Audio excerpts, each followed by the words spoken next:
Chairwoman. I'm happy to be here and happy to join everyone. Just a couple of things I want to touch on. First, things that I was very glad to see come out of the two House proposals. The acceptance of the 5.4 COLA adjustment for our direct care workers, OPWDD, OMH, and OASIS. I was also glad to see that the Assembly went ahead and doubled this proposed COLA. I think this is really important for our direct care workers who've been working throughout the pandemic and have long deserved this funding.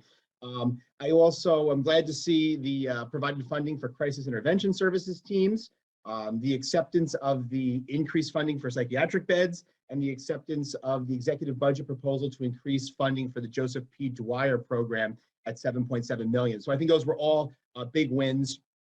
I also noticed that the Assembly had adopted $135 million additional for OMH worker bonuses.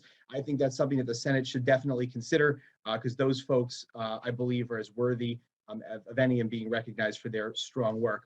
I do have a couple concerns I just want to call out that I hope we can discuss over the weeks to come.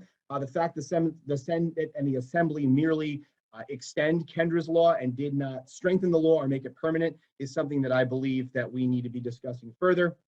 For the tax in places like New York City on the rise, I think we need to be strengthening Kendra's law, making it permanent to ensure that those individuals who are experiencing mental illness, that have a history of hospitalization or violence, get the treatment that they need, and we can make sure that we protect our communities. And lastly, the Assembly not requiring that opioid settlement funds be used pursuant to a plan recommended by the Opioid Advisory Board. It's important to ensure that this bipartisan board remains how it's set up so that vital funding can be allocated for treatment and prevention. So I thank you, Chairwoman. I thank my colleagues for joining. And I look forward to working with everyone to develop the most fiscally responsible budget that we can while providing really important services for mental hygiene initiatives and these other services through our state. Thank you, Chair.